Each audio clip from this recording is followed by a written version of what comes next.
Hello students, my name is Devashish and welcome back to the physics शाला।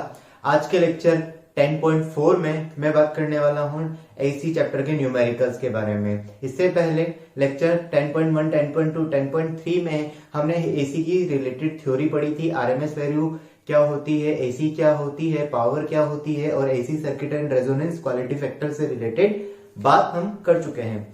तो आज के कुछ इस वाले लेक्चर में मैं उससे रिलेटेड कुछ पोर्शन जो है न्यूमेरिकल्स के बारे में बात करूंगा। तो आइए फिर शुरू करते हैं।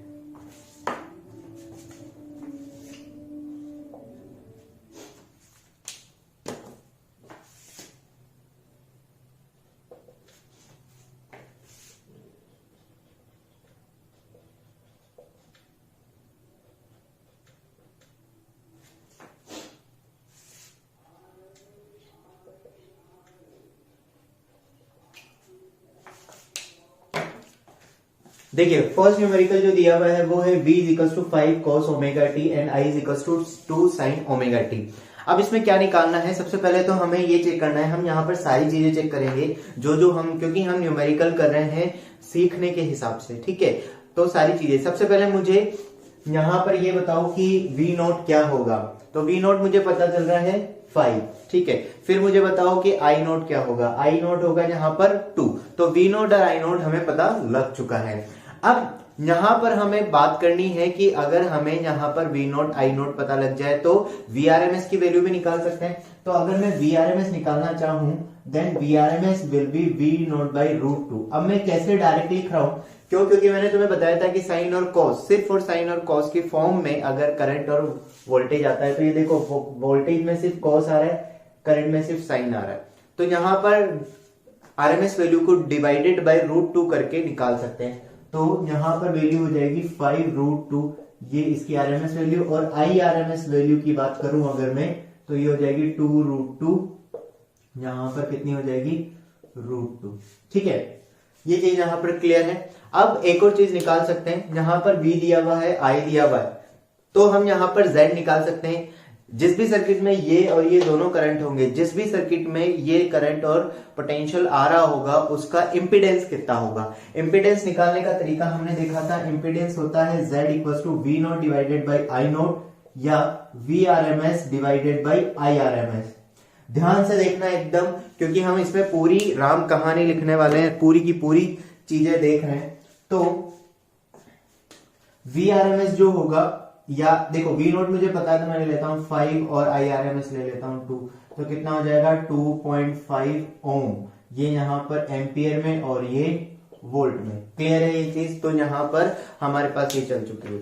अब यहां पर मुझे पता लगाना है पावर डिसिपेटेड के बारे में, कि पावर जिस भी सर्किट में इन दोनों की वजह से कितनी पावर कंज्यूम हुई है। तो इन दोनों की वजह से जो पावर कंज्यूम हुई होगी, तो पावर, एवरेज पावर की बात कर रहे हैं हम यहां पर। तो एवरेज पावर का जो बेसिकली फॉर्मूला होता है वो होता है v not I not sine cos by 2 और कॉस 5, या IRMS, Vrms, IRMS और कॉस 5।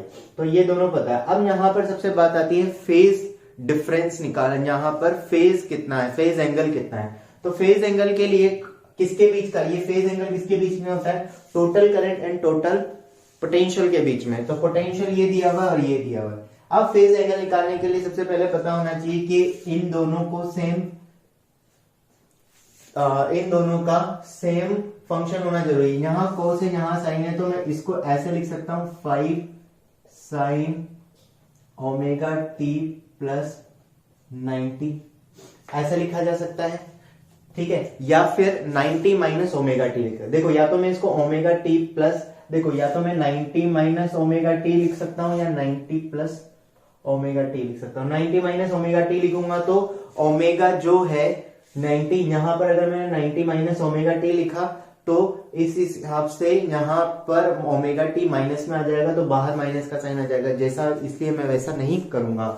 तो बस ये चेक करना कि ओमेगा टी के आगे माइनस नहीं आना चाहिए। अब यहां पर ये दोनों सेम फंक्शन सेम है, तो यहां पर अगर फेज डिफरेंस की बात करें, फेज एंगल की, तो कितना हो जाएगा? 90 डिग्री हो जाएगा। तो 90 डिग्री हो जाएगा, तो इसके हिसाब से पावर डिसिपेटेड जो होगी वो कितनी हो जाएगी? 0 हो जाएगी। अब एक और चीज मुझे फटाफट से तुम वीडियो पॉज करके मुझे ये बताओ, सोच के बताओ कि भाई ये पोटेंशियल ये दिया हुआ है, टोटल करंट ये दिया हुआ है, किस टाइप का ये सर्किट हो सकता है, किस टाइप का एसी सर्किट हो सकता है, pure resistive circuit, pure capacitive circuit या प्योर इंडक्टिव सर्किट, तीनों में से कौन सा हो सकता है। ठीक है, तो देखो भाई 90 डिग्री का फेज डिफरेंस सिर्फ दो ही सिचुएशन में आता है, या तो कैपेसिटिव होगा या इंडक्टिव होगा। अब ये कैसे पता चलेगा, अगर कैपेसिटिव होता है तो करंट लीड करता है, कैपेसिटिव होता है तो करंट लीड करता है और पोटेंशियल पीछे रहता है। और या फिर तुम ऐसे समझ लो, ये वाला याद रखो, V R, V L and V C. ठीक है, तो अगर कैपेसिटिव होगा तो पोटेंशियल लैग करेगा, और अगर इंडक्टिव होगा तो पोटेंशियल लीड करेगा। तो यहां पर कौन लीड कर रहा है, पोटेंशियल लीड कर रहा है। क्यों, कैसे पता चल रहा है, इससे पता चलता है कि पोटेंशियल लीड कर रहा है। ये इससे नहीं पता चलता है कि 5 है और यहाँ 2 है, इससे नहीं पता चलता है कि ये लीड कर रहा है, फेज एंगल से पता चलता है। यहाँ पर phase angle omega T plus 90 है, यहाँ ओमेगा है, ओमेगा टी है, तो यहाँ पर वोल्टेज का फेज एंगल जाता है। तो ये किस टाइप का सर्किट हो जाएगा, इंडक्टिव सर्किट हो जाएगा, इंडक्टिव सर्किट। इंडक्टिव सर्किट हो गया मतलब ओवरऑल ओमेगा एल। तो अगर फ्रीक्वेंसी लो फ्रीक्वेंसी होगी तो इसका इंपेडेंस लो होगा, और हाई फ्रीक्वेंसी पर इसका इंपेडेंस हाई हो जाएगा। ठीक है, तो ये पूरी यहां पर इस तरह से इस क्वेश्चन के बारे में हमने देखा।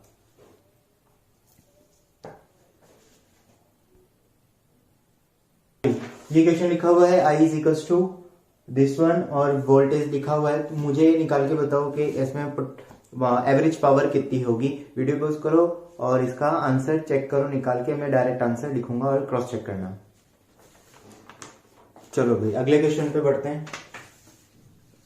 4 और ये वाली जो लिखी हुई, इन दोनों में मुझे बताओ कि आरएमएस वैल्यू कितनी होगी और एवरेज वैल्यू कितनी होगी दोनों की। हाँ भाई, ये इनके आंसर्स हैं।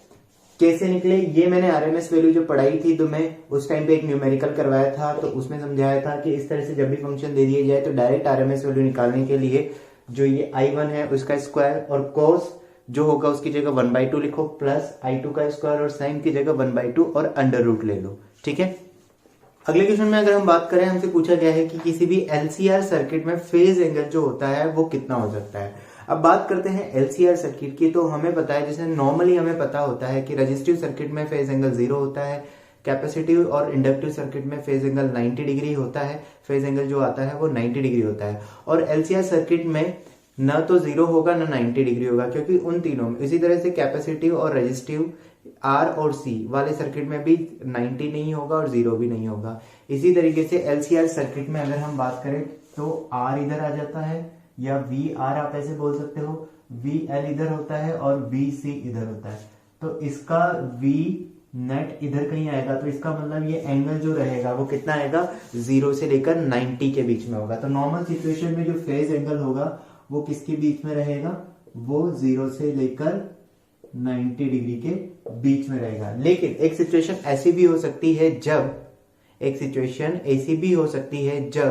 एलसीआर में फेज एंगल 0 डिग्री हो जाए। तो वो कब हो सकता है, जब ये दोनों आपस में कैंसिल हो जाए। तो ये दोनों जब आपस में कैंसिल हो जाएंगे तो ये पूरा का पूरा सिर्फ यही बचेगा।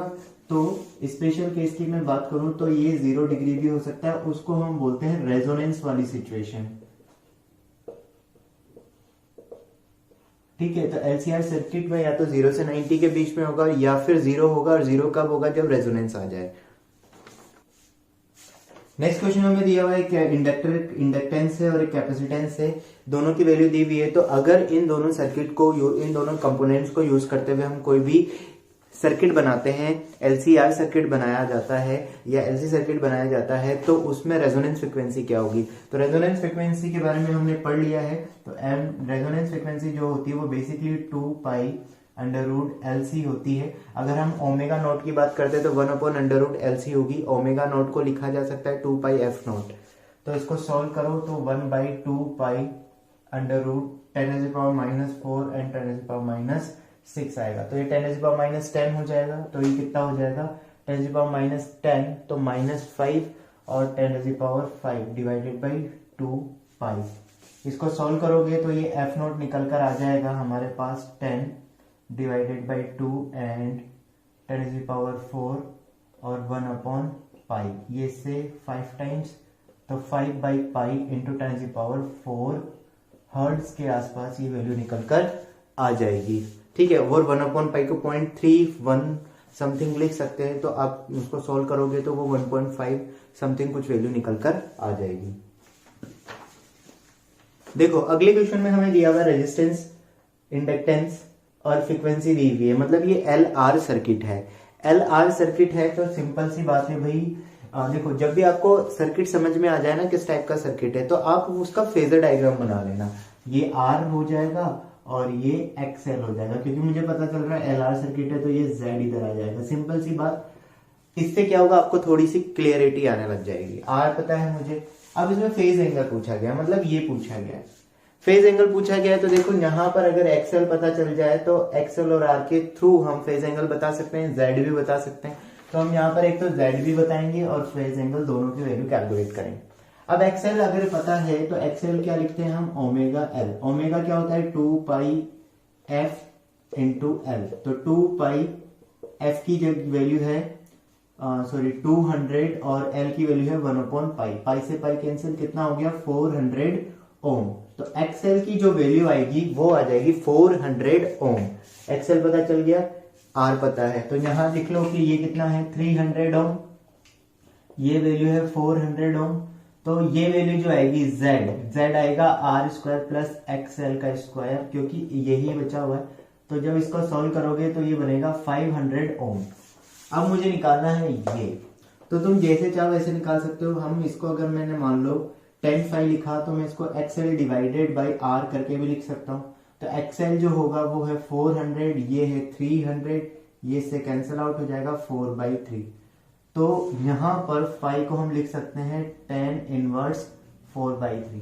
और 10 इनवर्स 4/3 बेसिकली होता है, यहाँ पर अगर हम बात करें ना तो 10 इनवर्स 4/3 की अगर हम यहाँ पर बात करते हैं तो ये यहाँ पर हो जाएगा 53 डिग्री।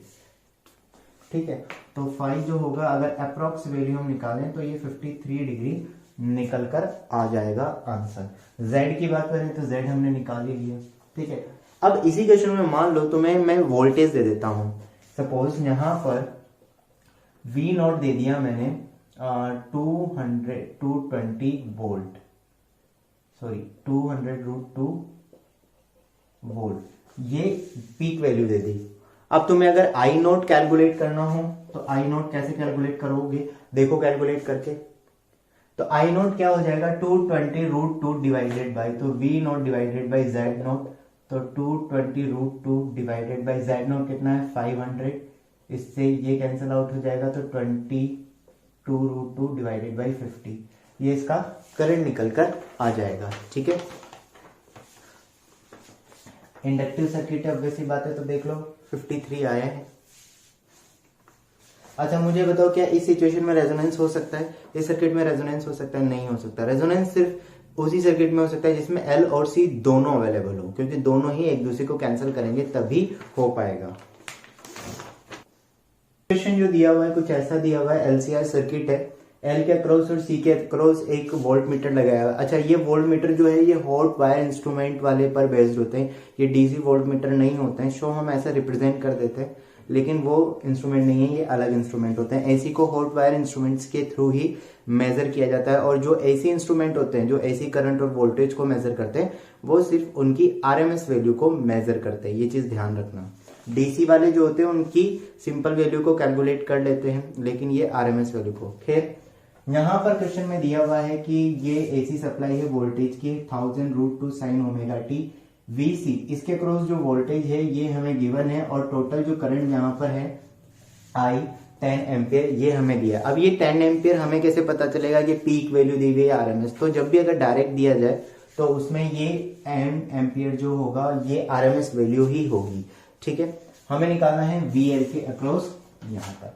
अब देखो यहाँ पर निकालने का तरीका क्या हो सकता है, इस तरह के कई सारे क्वेश्चन हो सकते हैं। यहाँ पर ये चीज है, हमें पीक वोल्टेज दिया हुआ है और हमें यहाँ पर एक आरएमएस करंट, ये बेसिकली कौन सा करंट है, आरएमएस करंट दिया हुआ है। ये पीक वोल्टेज दिया हुआ है तो वी आरएमएस भी मुझे पता लग जाएगा, वी आरएमएस हो जाएगा 1000√2 डिवाइडेड बाई √2, तो ये हो जाएगा 1000 वोल्ट आरएमएस वैल्यू। तो तो यहाँ पर मैं RMS, देखो कई बार ऐसा हो सकता है कि आपको पता नहीं चले कि कहाँ से शुरू करें, तो आपको जो जो चीज पता लगती जाती है ना वो निकालते चलो। अब जैसे सपोज मुझे नहीं पता मुझे क्या करना है, तो मैंने सोचा कि I पता है, IRMS पता है, VRMS पता है, चलो Z निकाल देता हूँ। तो VRMS डिवाइडेड बाई IRMS निकाला मैंने, तो ये बन गया 1000 डिवाइडेड बाई 10, ये हो गया 100 ओम। अब मुझे ये लग रहा है कि भाई ये 100 ओम है। अब ध्यान से समझना, Z आ रहा है 100 ओम। अब जब Z पता लग गया तो यहां पर मैं अब यहां पर R दिया हुआ है, ये जो है R हमें गिवन है। तो एक बार एक्सेल फेजर डायग्राम बना के देखते हैं। अगर इसका मैं फेजर बनाऊंगा ना तो ये ऐसा कुछ बनेगा, R XL और XC। मैंने इसका क्यों बनाया, क्योंकि मेरे पास Z वगैरह है पता, और ये Z यहां आ रहा है। अब तुम खुद सोचो, थोड़ा सोचना, ये वैल्यू है 100 ओम और ये वैल्यू भी आ रही है 100 ओम। Z और R तभी इक्वल हो सकते हैं, अगर मैं डायरेक्ट सिंपली बोलूं, Z और R तभी इक्वल हो सकते हैं जब वो सर्किट रेजोनेंस में हो, है ना। या ये भी नहीं पता समझ लो, तो ऐसे निकालो सीधे सीधे कि भाई Z होता है R square plus XL minus XC का होल स्क्वायर, और ये Z स्क्वायर, अंडर रूट की जगह मैंने ये लिख दिया। तो ये बन जाएगा हमारे पास 100 का स्क्वायर, ये हो जाएगा 100 का square plus XL minus XC। तो ये इससे कैंसिल आउट हो गया, तो देखो XL इक्वल्स टू XC आ गया। इसका मतलब क्या होता है, रेजोनेंस। रेजोनेंस मतलब VL इक्वल्स टू क्या हो जाएगा, VC। थोड़ी सी सोचने वाली बात है, तो VL इक्वल्स टू VC, इसका मतलब VL की वैल्यू कितनी हो जाएगी, 200 वोल्ट हो जाएगी। या सीधे भी हम सोच सकते हैं टाइम बचाने के लिए कि भाई Z और R तभी इक्वल हो सकते हैं किसी भी LCR सर्किट में जब इंडक्टेंस और कैपेसिटेंस की वजह से जो रिएक्टेंस आ रहा है, जो इंपिडेंस आ रहा है, मतलब XC और XL जो है वो इक्वल हैं। तो यहाँ पर वो चीज भी हो सकती है। तो हाँ, अब यहाँ पर हम जो है यहाँ पर XL और XC की वैल्यू मैं नहीं निकाल सकता। क्यों नहीं निकाल सकता, क्योंकि XL निकालने के लिए मुझे एक्चुअल में VL डिवाइडेड, अच्छा हाँ हो भी सकती है, अगर मैं यहाँ पर करंट निकालनी है मुझे तो मैं निकाल सकता हूँ। चलो, तो XL की वैल्यू जो, अगर हम I की बात करें यहाँ पर सेम करंट, तो ये यहां से भी उतना ही जितना करंट यहाँ होगा उतना ही करंट यहाँ होगा, उतना ही करंट यहाँ होगा। तो IRMS के हिसाब से अगर मैं बात करूं तो IRMS को अगर मैं XL से इक्वल कर दूंगा तो ये VL निकल कर आ जाएगा। तो VL जो है हमारे पास, अगर मैं निकालना चाहूँ, हमारे पास पता है VL कितना है 200, और XL मुझे पता लगाना है, IRMS मुझे पता है 10 है। तो XL की जो वैल्यू हो जाएगी वो कितनी हो जाएगी, 20 ओम। 20 ओम XL है तो 20 ओम ही XC भी हो जाएगा। अब XL पता है, XC पता है, अगर फ्रीक्वेंसी पता होती तो यहाँ पर L और C भी निकाली जा सकती थी, पूरी राम कहानी हो सकती है। ठीक है, आई गेस आपको समझ में आ गया होगा।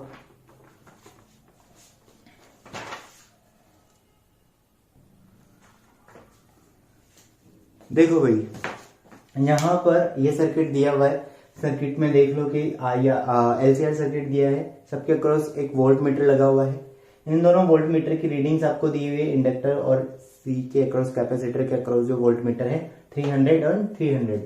यहाँ पर रेजिस्टेंस के अक्रॉस जो वोल्ट मीटर उसकी रीडिंग हमें निकालनी है, इसके अक्रॉस जो रेजिस्टेंस है उसकी वैल्यू हमें दी हुई है 100 ओम, और जो सोर्स है उसकी इंफॉर्मेशन दी है 220 वोल्ट एंड 50 हर्ट्ज। अब ये 220 वोल्ट कौन सी वैल्यू है, RMS वैल्यू, ये ध्यान रखना। जब भी डायरेक्ट दिया जाए तो वो RMS वैल्यू होती है, और अगर पीक वैल्यू देनी होगी तो वो बोलेगा। अब V1 निकालना है। अब देखो कैसे, थोड़ा फिगर को अच्छे से एनालाइज करोगे तो तुम्हें कुछ चीज पता लगेगी। क्या चीज पता लगेगी मुझे कमेंट में बताना वीडियो पोस्ट करके। तो यहाँ पर ये जो वैल्यू है 300 एंड 300 ओम जो है, तो सॉरी 300 वोल्ट 300, C L और C के अक्रॉस वोल्टेज सेम है, मतलब ये जो सर्किट है ये रेजोनेंस में है, ये रेजोनेंस सर्किट है, तो रेजिस्टिव सर्किट हो जाएगा। तो Z की जो वैल्यू आएगी बेसिकली R की इक्विवेलेंट आएगी, Z हो जाएगा 100 ओम। सीधे दिमाग में स्ट्राइक मेरे कर रहा है, क्यों, बिकॉज VL और VC क्या है, इक्वल है, ये इसका कारण। ठीक है, अब यहां पर बात करें, चलो भाई सब कुछ अच्छा हो गया। फिर तो अब मुझे ये पता लगाना है इसका मतलब क्या हुआ। इसका मतलब अगर मैं ये ऐसे लिखता हूं VR, VL और VC तो ये तो खत्म हो गए, इसका मतलब पूरा का पूरा वी नेट इधर ही आ जाएगा। इसका मतलब वी आर जो होगा यानी कि V1 जो होगा वो कितना हो जाएगा 220 वोल्ट। सारा का सारा पोटेंशियल इसी पर ड्रॉप होगा। अब बात आती करंट की, तो करंट हो जाएगा जो टोटल इसके क्रॉस जो करंट पोटेंशियल है, इसके क्रॉस पोटेंशियल कितना है V1 और R1, या तो ऐसे लिख लो या VRMS डिवाइडेड बाई IRMS, और सॉरी R टोटल लिख सकते हैं, या तो VRMS डिवाइडेड बाई Z लिख दो। तो कितना हो जाएगा ये 220 डिवाइडेड बाई 100, तो ये यहां से 2.2 एम्पियर। Got it. तो ये यहां पर 2.2 एम्पियर करंट की ये वैल्यू निकलकर आ जाएगी।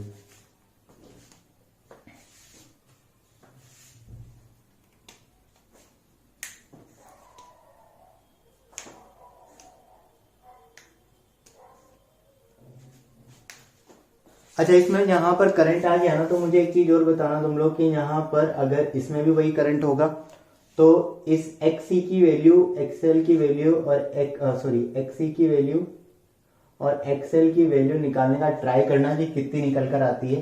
कैसे निकाल सकते हैं, यहाँ पर जितना करंट है यहाँ पर भी उतना ही करंट होगा। RMS करंट की बात कर रहा हूँ, जितना RMS करंट यहाँ होगा उतना ही RMS करंट यहाँ होगा, उतना ही IRMS। यहाँ पर IRMS जो है वो हमें पता है 2.2 एम्पियर है, यहाँ पर भी उतना ही 2.2 एम्पियर RMS करंट होगा। तो VC इक्वल टू हो जाएगा I इंटू XC। तो ये VC आपको पता है 300 है और I आपको पता है 2.2 है, तो XC कितना हो जाएगा, ये हो जाएगा 300 डिवाइडेड बाई 2.2। इसको सॉल्व करके मुझे बताना कि दूसरा कैसे आया।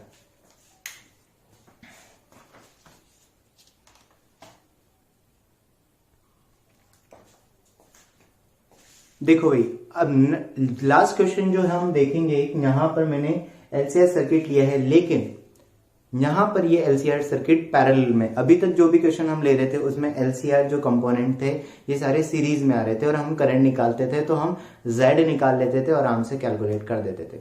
अभी भी कहानी वही है, यहां पर हमें करंट निकालना है, बस थोड़ा ध्यान से समझना।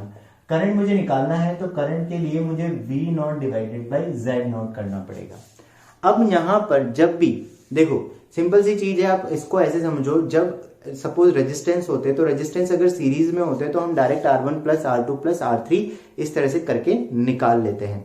तो लेकिन जब पैरेलल में होते हैं उस सिचुएशन में जब भी हमें रेजिस्टेंस निकालना होता है तो हम वहां पर क्या करते हैं 1/R1 plus 1/R2 plus 1/R3 उस तरीके से करके निकालते हैं। सेम उसी तरीके से यहां पर होगा, बस थोड़ा सा फेजर में। अब मैं इसको फेजर की तरह समझाऊंगा आपको, एक तरह से वो समझना। अब जब LCR सर्किट सीरीज में था तो सीरीज में लगे हुए थे, तो उसमें जब भी कोई भी सर्किट सीरीज में होता है तो उसमें क्या चीज कॉमन होती है, करंट कॉमन होता है। इसीलिए हमने करंट को रेफरेंस बनाते थे अगर सीरीज में होता था तो इस तरीके से, तुम्हें अगर एग्जैक्ट पता लग रहा हो तो ठीक है। लेकिन यहां पर ये तीनों LCR जो है, तीनों कंपोनेंट जो है ये किसमें है, पैरेलल में है। अब पैरेलल में किसके पैरेलल में, AC सप्लाई वोल्टेज के पैरेलल में है। तो AC वोल्टेज पैरेलल में जब होता है तो पैरेलल में कौन सी चीज कॉमन होती है, यहां पर इन तीनों के अक्रॉस, मान लो इसमें करंट जो है अब IL है, इसमें IC और इसमें, तो यहां पर तीनों में पैरेलल है तो करंट तो एक जैसा नहीं होगा, लेकिन तीनों के अक्रॉस वोल्टेज एक जैसा होगा। तो वो मैं बना देता हूं। तो मान लो कि यहां पर टोटल वोल्टेज V0 आया हुआ है।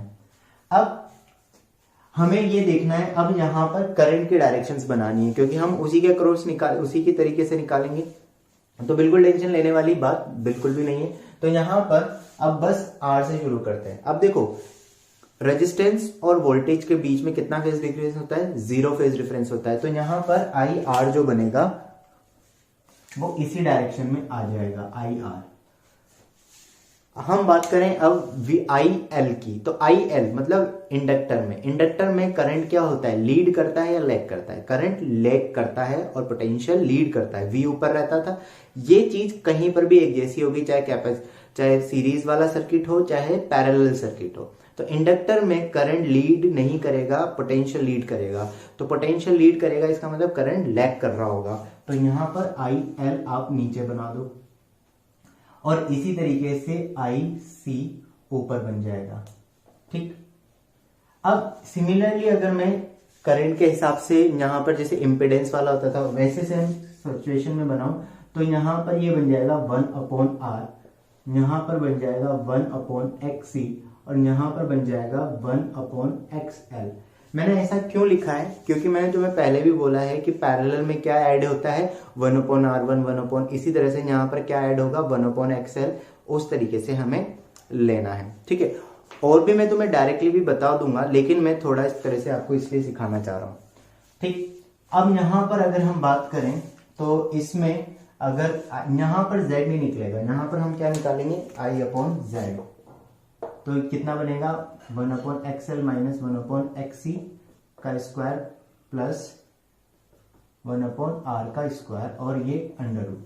ठीक है, अब अगर आपको ये समझ नहीं आ रहा है तो इसकी जगह आप सिंपली ये भी कर सकते हो, जैसे हम लिखते थे z equal to under root R square plus XL minus XC का स्क्वायर। तो इस सिचुएशन के लिए आप क्या लिख दो 1/z equal to 1/r square plus 1/xl minus 1/xc का स्क्वायर। जहां पर भी एक्सएल आ रहा है उसे 1/xl कर दो, जहां एक्सी आ रहा है उसे 1/xc कर दो, बस सेम यही रखना है। तो सेम ऐसी सिचुएशन आ जाएगी तो 1/z निकल कर आ जाएगा, एक्सएल यहां पर हो जाएगा r 1/3r का square plus r square under root, तो 3r तो ये हो जाएगा 9r स्क्वायर, और ये यहां पर एलसीएम लोगे तो ये बनेगा 3 minus 1 3r square plus 1/r square. Solve करते हैं तो ये बन जाएगा 2 और ये 4 divided by 9r square plus 1/r square under root, तो ये 9r स्क्वायर